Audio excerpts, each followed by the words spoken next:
இறையேசுவில் என் அன்பு சகோதர சகோதரிகளே, ஆண்டவர் நாமத்திற்கு சோத்திரம். தினம் ஒரு ஜப வழியாக பேசிக்கொண்டிருப்பது உங்கள் அன்பு சகோதரன் பிரபு. எப்படிங்க இருக்கீங்க? இன்றைய நாள் எப்படிங்க போச்சு? உங்களுக்கு மகிழ்ச்சியாக இருந்தீங்களா? எப்பவுமே சந்தோஷமாக இருங்க. நம் ஆண்டவராகிய இயேசு கிறிஸ்து நம் ஜபங்களை எல்லாம் கேட்டு நம் அனைவரையும் ஆசீர்வதிக்க போகிறாரு. நம் இல்லங்களுக்கு வரப்போகிறாரு. மகளே மகனே கலங்காத, மனம் உடஞ்சி போகாத, நான் இருக்கேன், உன் கூட தான் இருக்கேன், தைரியமாக இருன்னு சொல்கிறது யாருங்க? நம்ம எஸ்ஸப்பா.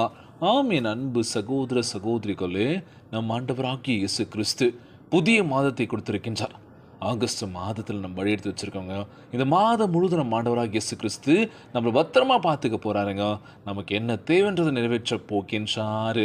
ஒருபோதும் கலங்காதீங்க, உற்சாகமாக இருங்க, பார்த்துக்கலாம், எதுவும் கடந்து போகும் அப்படின்னு சொல்லுவாங்களாம். இன்றைய நாளில் எந்த சூழ்நிலையாக இருந்தாலும் சரி, நம்பிக்கையை மட்டும் ஒருபோதும் இழந்துடாதீங்க. பார்த்துக்கலாம். உங்கள் மேலே முழுமையாக நம்பிக்கை வைங்க. உங்களை நம்புங்க முதலாவது. அதுக்கப்புறம் அடுத்தவங்க நம்ம நம்பலாம். நம்ம மேலே நம்ம நம்பிக்கை இல்லை அப்படின்னா எந்த ஒரு விஷயமும் பண்ணவும் முடியாது அப்படின்னு சொல்லுவாங்களாம். இன்றைய நாள் நம்ம ஆண்டவராகிய இயேசு கிறிஸ்து நமக்கான ஒரு விஷயத்தை கொடுத்துருக்காரு. அது என்ன விஷயம் அப்படின்னா, நல்லதே நல்லதே நடக்கும் அப்படின்னு சொல்லுவாங்கள்ல. தேவனுக்கு பரலோகத்திலும் பூமியிலும் எல்லா அதிகாரமும் இருப்பதால் உங்கள் வாழ்க்கை பிரகாசமாக இருக்க போகின்றது. அதனால் கவலைப்படாதீங்க, உற்சாகமாக இருங்க. ஒவ்வொரு அதிகாரத்தை படிங்க.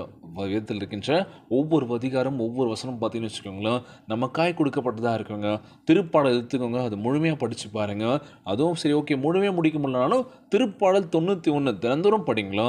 1லேருந்து ஆரம்பித்து அந்த ஃபுல் வசனமும் முடிச்சிருங்களா. ஒவ்வொரு நாளும் நீங்கள் படிச்சிங்க அப்படின்னாலே நமக்குள்ளே நிச்சயமாக ஒரு வைப்ரேஷன் இருக்கும். இல்லை அப்படி நான் முழுமையாக முடிப்பேன், பைபிளை ஃபுல்லாக முடிப்பேன் அப்படின்னாலும் ஓகே, பிரச்சனை இல்லைங்க.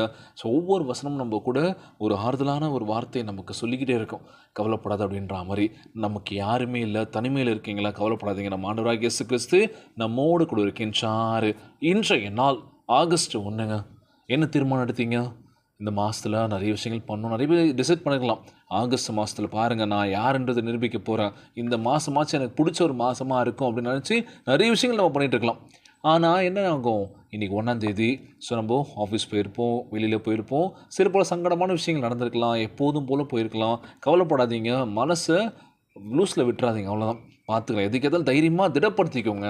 யார் நம்மளை எதிர்த்து பேசணும் சரி, கோவப்படுத்தினாலும் சரி, நம்ம கண்ட்ரோல் பண்ணிக்கிட்டாலே போதுங்க. அமைதியாக போயிடுங்க, கடந்து வந்துடுங்க, அவ்வளோ. இதுதாங்க வாழ்க்கை. இந்த உலகிற்கு அமைதி உதித்தாக நம்ம ஆண்டவராகிய இயேசு கிறிஸ்து சொன்னார்ல. நிச்சயமாக அமைதியாக போயிடுங்க, எந்த பிரச்சனையும் இல்லைங்க. இன்றைய நாள் நம்ம ஆண்டவராகிய இயேசு கிறிஸ்து நம்மோடு கூட இருக்கின்றார். ஒருபோதும் கலங்காதீங்க, உற்சாகமாக இருங்க. நல்ல மனிதனுடைய நடைகள் கர்த்தரால் உறுதிப்படும், அவனுடைய வழிமேல் அவர் பிரியமாக இருக்கின்றார். அவன் விழுந்தாலும் தள்ளாடப் போவதில்லை, கர்த்தர் தமது கையினால் அவனை தாங்குவார். திருப்பாடல் 37, 23, 24 சொல்லக்கூடிய அழகான வார்த்தை பாடுங்க. பார்த்தீங்களா? நல்ல மனிதனுடைய நடைகள் கர்த்தரால் உறுதிப்படுமா, அவனுடைய வழிகள் எல்லாம் அவன் பிரியமாக இருக்கின்றான். அவன் விழுந்தாலும் தள்ளாடப் போவதில்லை, ஆண்டவர் தமது கைகளால் அவனை தாங்குவார். பார்த்தீங்களா? சூப்பரான வசனம் இல்லை இது? நம்ம கீழே விழப்போறோம் தெரிஞ்சாலும் நம்ம ஆண்டவராகிய இயேசு கிறிஸ்து நமக்கு கை கொடுக்க போகிறார். நீ விழாத, நான் பார்த்துக்கிறேன். இன்றைக்கி வாழ்க்கையில் ஒவ்வொரு நாளும் விழுந்துட்டு இருக்கோம்ல, ஸ்டெடியாக நிற்க முடியல வாழ்க்கையில். என்னால் ஸ்டெடியாக எதுவும் பண்ண முடியல பிரதர். நான் ஸ்டெடியாக சொந்த காலம் நிற்கணும்னு பார்க்குறேன், முடியல, விழுந்துக்கிட்டே இருக்கேன். விழ என்ன ஆகுதுன்னா, அடிகள் பல ஆகுது, வலிகளும் நிறைய இருக்குது, ஆறுதல் சொல்ல யாருமே இல்லை, என்ன பண்ணுறதுன்னு புரியல. நாங்களாம் சொந்த காலில் நிற்கக்கூடாது, நான்லாம் முயற்சி பண்ணவே கூடாது, எவ்வளோ விஷயங்கள் பண்ணிகிட்ருக்கேன் அப்படின்னு சொல்லி இன்றைக்கி முட்டி மோதி எப்படியாச்சும் மேலே வந்துடலாமா அப்படின்னு சொல்லி நிறைய ஒவ்வொரு இளைஞர்கள் இளம் பெண்களுடைய கனவாய் தான் இருக்குது.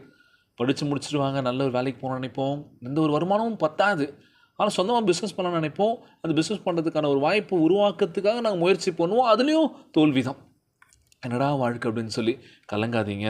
உங்களை நம்பிக்கையை ஒருபோதும் வீணடிச்சிடாதீங்க. பார்த்துக்கலாம் அப்படின்னு சொல்லி நீங்கள் உங்களை தைரியப்படுத்திட்டு என்னால் முடியும், இந்த நம்பிக்கை ஒருபோதும் வீணாகாது, நம்ம ஆண்டவராகிய இயேசு கிறிஸ்து நம்மோடு கூட இருக்கிறான்னு சொல்லி உங்கள் முயற்சிக்கான ஒரு பலனை கண்டிப்பாக பெற போகிறீங்க. உங்களை நீங்கள் நம்புங்க, திடமாக இருங்க, தைரியமாக இருங்க. ஆண்டவர் நம்மை ஆசீர்வதிக்க தயாராக இருக்கின்றார். நான் உறுதுணையாக இருக்கேன், கவலைப்படாத, தைரியமாக அப்படின்னு சொல்லிச்சுக்காரான். உங்களை ஆசீர்வதிக்க நம்ம ஆண்டவராகிய இயேசு கிறிஸ்து எப்பொழுது நம்ம கூட தான் இருக்கார்.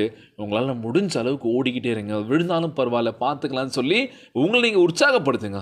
கண்டிப்பாக லைஃப் செம்மையாக இருக்குன்னு சொல்லி இன்றைய நாள் ஜெபம். உலகில் வாழ்கின்ற எல்லாருக்கும் நம்ம ஜெபிக்க போகிறோம். முக்கியமாக கேரளாவில் நடந்த சம்பவம் சொல்ல வேண்டிய அவசியம் இல்லை. அவங்களுக்காக நான் முக்கியமாக ப்ரேயர் பண்ண போகிறேங்க. ரொம்ப ரொம்ப ரொம்ப முக்கியமான விஷயம் என்ன அப்படின்னா, எல்லாரும் கேள்விப்பட்டிருப்பீங்க. உலக அளவில் ரொம்பவே மனம் வேதனை அடைஞ்ச அந்த விஷயம் இது. வயநாடு மக்கள் மண்ணுக்குள்ளே புதைஞ்சிட்டாங்க. இன்னும் தோண்டு தோண்டு அப்படியே எடுத்துக்கிட்டே இருக்காங்களாம். ரொம்பவே கஷ்டமாக இருக்குல்ல. அந்த மக்கள் நினச்சிருப்பாங்களா இந்த மாதிரிலாம் இயற்கை சீற்றங்கள்லாம் நம்மளாம் இப்போ இப்படி போக போகிறோன்னு சொல்லி நினச்சி பார்த்துக்க மாட்டாங்களோ. ஆண்டவரே, ஏன் ஆண்டவரே இந்த மாதிரி இந்த இயற்கை சீற்றத்தினால எந்த ஒரு பிரச்சனையும் இல்லாமல் எல்லோரும் பாதுகாப்பாக இருக்கணும்பா. பாதிக்கப்பட்ட மக்களுக்கு நல்ல ஒரு உதவி கிடைக்கணும். இறந்த குடும்பங்களுக்காக செபிக்கிறேன்.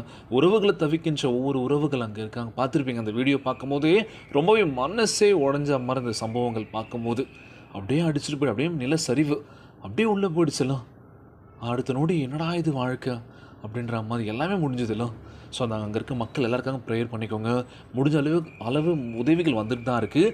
மேலும் பல உதவிக்கரம் கொடுக்குற நிறைய மக்கள் இருக்காங்க. கண்டிப்பாக உதவி பண்ணுங்கள். நிச்சயமாக நம்மளோட ப்ரேயர்ஸ் அவங்களுக்கு நல்ல ஒரு ஆசீர்வாதமாக இருக்கும். கண்டிப்பாக ஜெபிச்சிக்கோங்க. இந்த மாதிரி எந்த ஒரு சம்பவங்கள் நடக்கவே கூடாது. ஆண்டவரே, உம்மால் கூடாத காரியம் முன்சுமே இல்லை. ஏசப்பா, நீங்கள் தான்ப்பா பார்த்து நீங்களே படைச்சிங்க. எங்களுக்கு இந்த மாதிரியான ஆபத்தான விஷயங்கள் கொடுக்காதீங்க ஏசப்பா. எந்த ஒரு இயற்கை சீற்றங்கள் வேணாம். நீங்கள் பார்த்துக்கோங்க, நீங்கள் தைரியப்படுத்துங்கப்பா. இன்றைய நாள் ஜெபம் வயநாடு மக்களுக்காக ஜெபிக்க போகிறோம். அங்கே பாதிக்கப்பட்ட மக்களுக்காகவும் உறவுகளை இழந்து தவிக்கின்ற மக்களுக்காகவும் ஜெபிக்க போகிறோம். உலகில் வாழ்கின்ற எல்லாருக்காக நம்ம ஜெபிக்க போகிறோம். இன்றைய நாள் ஜெபம் ஜெபத்திற்குள்ளாக பயணிப்போமா. எங்களை மிகவும் அதிகமாய் நேசிக்கின்ற அன்புள்ள ஆண்டவராகிய இயேசுவே, இன்றைய நாள் வாக்குறுதி வசனத்திற்காக நன்றி ராஜா. ஆண்டவரே, இப்பொழுதும் உம்முடைய அன்பின் கரம் எங்களை பற்றிக்கொள்ள வேண்டும் என்று ஜெபிக்கிறேன் ஏசப்பா. ஆண்டவரே, இரும்பு தூண்களைப் போல எங்களை உறுதியாக்குங்கப்பா. எந்த தீங்கும் எங்களை தொடாமல் காத்து கொள்ள வேண்டும் என்று கெஞ்சி மன்றாடுற ஆண்டவரே, சோதனைக்கு எதிர்த்து நிற்க எங்களுக்கு உதவி செய்வீராக. எங்கள் வாழ்வில் நேருகின்ற எல்லா சோதனைகளையும் நாங்கள் கடிந்து கொள்கின்றேன் அப்பா.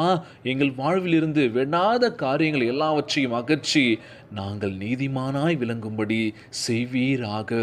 ஒவ்வொரு நாளும் நாங்கள் அதிகமாய் நீதியாய் வாழ எங்களுக்கு கிருபை செய்யுங்க இயேசப்பா. பரிசுத்தப்படுத்த வேண்டும் என்று ஜெபிக்கிறேன் ஆண்டவரே. எங்களை உம்முடைய பரிசுத்த ஆவியினால் நிரப்புங்க ராஜா. எங்கள் தலையில் எண்ணெயினால் அபிஷேகம் பண்ண வேண்டும் என்று ஜெபிக்கிறேன் இயேசப்பா. எங்கள் பாத்திரம் நிரம்பி வழியட்டும் ராஜா. ஆண்டவரே, எங்கள் வாழ்க்கையில் உறுதியாய் நாங்கள் நம்புவதற்கு எங்களை நீங்கள் தைரியப்படுத்துங்கப்பா. முழுமையாக எங்கள் நம்புவதற்கு எங்களை ஆசீர்வதிங்கப்பா. நாங்கள் தொடர்ந்து செய்கின்ற ஒவ்வொரு விஷயத்திற்காகவும் செல்கின்ற ஒவ்வொரு பாதைகள் நல்ல ஒரு பாதையை காட்டுங்கப்பா. செய்கின்ற ஒவ்வொரு விஷயமா இருந்தாலும் சரி, போகின்ற பாதையும் எங்களை செவ்வையாக்குங்கப்பா. எங்களை பலப்படுத்துகின்ற உம்மால் மாத்திரமே முடியும் ஆண்டவரே. நாங்கள் யாரையும் நம்பி இல்லை, உங்களை மட்டுமே நாங்கள் நம்பியிருக்கோம் எஸ்ஸப்பா. எங்களுக்கு நீர் மிகவும் சமீபமாக இருப்பதற்காக உம்மை சோத்தரிக்கின்றோம் ஆண்டவரே. எங்களுக்கு நீங்கள் பக்கபலமாக இருக்கீங்க. எங்களுக்கு நீங்கள் தான் ஆண்டவரே. நாங்கள் யாரையும் நம்பி இல்லை, உங்களை மட்டும்தான் நம்பியிருக்கோம் ஏசப்பா. எங்களை பார்த்துக்கோங்கப்பா. இந்த ஜெபத்தை கேட்டுக்கொண்டிருக்கின்ற அன்பு சகோதர சகோதரிகள், என் அன்பான உறவுகள், முக்கியமாக வயநாடு மக்களுக்காக ஜெபிக்கிறேன் ஆண்டவரே. இந்த இயற்கை சீற்றத்தினால் பாதிக்கப்பட்ட ஒவ்வொரு குடும்ப உறவுகள் எல்லாரையும் விட்டுட்டு அண்ணாதையாக நிற்கக்கூடிய ஒவ்வொருவரையும் பாருங்கப்பா. நீங்கள் தான்ப்பா உங்களுக்கு ஆறுதலை கொடுத்து அதிலிருந்து வெளியே வர வேண்டும் என்று ஜெபிக்கிறேன். இந்த மாதிரியான விஷயங்கள் கொடுத்துடாதீங்க ஆண்டவரே. எந்த ஒரு இயற்கை சீற்றங்கள் வராதபடி பாதுகாத்துக் கொள்ள வேண்டும் என்று ஜெபிக்கிறேன். எல்லா மக்களும் பாதுகாப்பாக இருக்கணும் ஆண்டவரே. இந்த சம்பவங்கள் எங்குமே நடக்கூடாது ஏசப்பா. உம்முடைய பிள்ளைகள் உமக்காக தான் ஒவ்வொரு நாளும் எங்கள் வாழ்க்கையை மாற்ற மாட்டீங்களான்னு சொல்லி கண்ணீரும் காலமாக ஜெபிச்சுட்டு இருக்காங்க ஆண்டவரே. எங்கள் வாழ்க்கையை மாற்றுங்கப்பா. எப்போ என்ன நடக்குன்றதே தெரியாமல் ஒவ்வொரு நாளுமே பதட்டத்தோடய வாழ்ந்துட்டு இருக்க ஒவ்வொரு மக்களையும் பாருங்கப்பா. நீங்கள் தான்ப்பா எங்களுக்கு ஆறுதலாக இருந்து எங்களை வழிநடத்த வேண்டும் என்று ஜெபிக்கிறேன் ஏசப்பா. எங்களை கைவிட்டுறாதீங்க ஆண்டவரே. உண்மை மட்டுமே நாங்கள் நம்பியிருக்கோம். எவ்வளோ வாழ்க்கையில் இழந்துட்டோம், ஆனால் இதுக்கப்புறம் இழக்கிறதுக்கு ஒன்றுமே இல்லை ஆண்டவரே. நீங்கள் தான்ப்பா பார்த்துக்கணும். உம்மால் கூடாத காரியம் ஒன்றுமே இல்லை என்று எப்போவுமே சொல்லிட்டு இருப்போம்ப்பா. எங்கள் கண்ணீரை தொடங்க ராஜா. கவலையெல்லாம் அகற்றி போடுங்கப்பா. நோய் நொடியினால் அவதிப்பட்டு கொண்டிருக்கின்ற ஒவ்வொரு சகோதர சகோதரிகளை உமது கரங்களால் தொட்டு நோயில் அகற்றி போடுவீராக. உம்மால் கூடாத காரியம் ஒன்றுமே இல்லை ஆண்டவரே. எல்லோரையும் பார்த்துக்கோங்கப்பா. எல்லோரும் நல்லா இருக்கணும் ஆண்டவரே. ஒவ்வொரு குழந்தை செல்வங்களை ஆசீர்வதிங்க. உடல் தெம்பும் வலிமை தர வேண்டும் என்று கேட்குறேன் ஆண்டவரே. கணவன் மனைவிக்குள்ள ஒற்றுமையை கொடுங்க, சமாதானத்தை கொடுங்கப்பா. எல்லோரும் நல்லா இருக்கணும்ப்பா. இந்த மாதம் எங்கள் நல்ல ஒரு மாதமாக அமைய வேண்டும் என்று ஜெபிக்கிறேன் சப்பா. எல்லோரையும் பார்த்துக்கோங்கப்பா. இந்த ஜெபத்தை கேட்டுக்கொண்டிருக்கிற எல்லோரையும் ஆசீர்வதிங்கப்பா. இன்றைய நாள் ஜெபம் இயேசுவின் விலையேற பெற்ற நாமத்தினாலே ஜெபிக்கின்றேன் நல்ல பிதாவே. ஆமேன், ஆமேன். இயேசுவுக்கு புகழ், இயேசுவுக்கு நன்றி. மரியே வாழ்க. God bless you all.